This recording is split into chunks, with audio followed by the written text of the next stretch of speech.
Hello વિદ્યાર્થી મિત્રો, કેમ છો? મજામાં?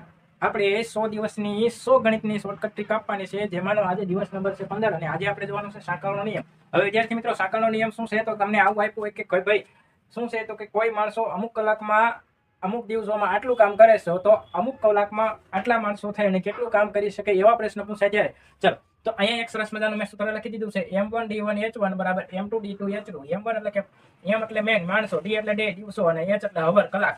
બરોબર, પહેલા માણસોની બરાબર બીજા માણસોની એમ બરાબર ઇક્વલ મૂકવાનું છે. સાંકળનો નિયમ લાગુ પડશે.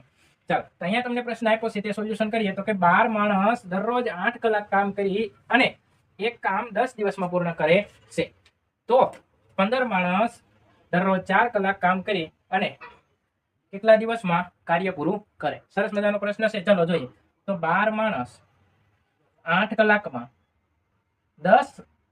8 કલાક કામ કરે ત્યારે 10 દિવસમાં કાર્ય પૂરું થાય. એક જ કામ છે એટલે આપણે એક જ લખીએ. તેવી જ રીતે 15 માણસો 4 કલાક કામ કરે તો કેટલા દિવસ લાગે?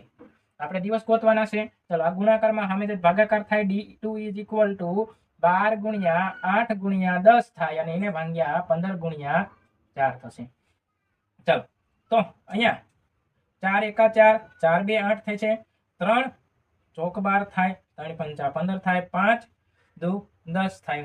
વધ્યું શું? તો કે 4 ગુણ્યા 2 ગુણ્યા 2, 4 દુ 8, 8 દુ 16. એનો મતલબ અહીંયા 16 આવે છે અને આ 16 દિવસમાં કાર્ય પૂરું થશે. 16 દિવસમાં કાર્ય પૂરું થાય. સરસ મજાનો પ્રશ્ન હતો. આવા પ્રશ્ન વારંવાર પરીક્ષામાં પૂછાતા હોય છે અને જો તમને આ પ્રશ્ન સમજાણો હોય તો વિદ્યાર્થી મિત્રો આ ચેનલને લાઈક કરો, શેર કરો, સબસ્ક્રાઇબ કરો અને વધુમાં વધુ માણસો સુધી મોકલો કે જેથી જે લોકોને ગણિત ઓછું આવડે છે એ વિદ્યાર્થીઓ ઝડપથી શીખી શકે. Thank you. જય હિન્દ, જય ભારત.